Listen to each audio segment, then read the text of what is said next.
健康加财富，知足就是福。大家好，我是邱胜宏。我们今天要跟大家谈一谈打呼跟这个肥胖到底有没有关系？我相信各位身边有那些比较肥胖的朋友如果你们有机会跟他睡在一起，应该都会发现说，到了夜里睡觉呼声震天有这种打呼严重的问题。那我们知道打呼严重，甚至打到呼吸道堵塞，那形成了所谓的睡眠呼吸中止症，这样听懂吗？那这些问题的确容易发生在比较肥胖的这个患者的身上。根据研究一个人的这个脖子的这个尺寸一旦超过14.5寸，大概呢就会容易产生这个睡眠呼吸中止症。同时呢脖子这么粗，当然它发生在什么样的人身上？当然是在肥胖的人身上嘛。所以肥胖跟打呼的确是有相当显著的什么相生相伴的关系。好，所以我们常讲说，如果一个人减肥以后，似乎他的打呼也会跟着改善但是各位有没有发现说，其实在那个瘦的人身上，偶尔也会有打呼的问题。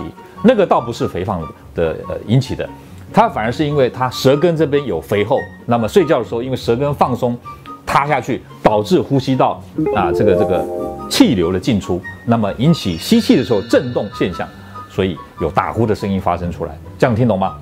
那么这种睡眠呼吸中止或者打呼严重会产生什么样健康上的危害呢？各位想想看，这些打呼的人，你们知道吗？如果我们在他夜里帮他做一个血氧的侦测，我们就会发觉说，他的血氧在整个晚上的睡眠当中都是比较低的。那么血氧一旦降低以后，我们知道它周边的这个细胞得不到充分的养分供应的时候，它呢慢慢组织功能就会衰退。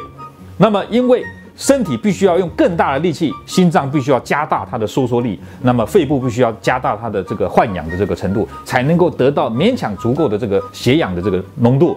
所以日积月累之后，它的心肺功能就会开始受到影响。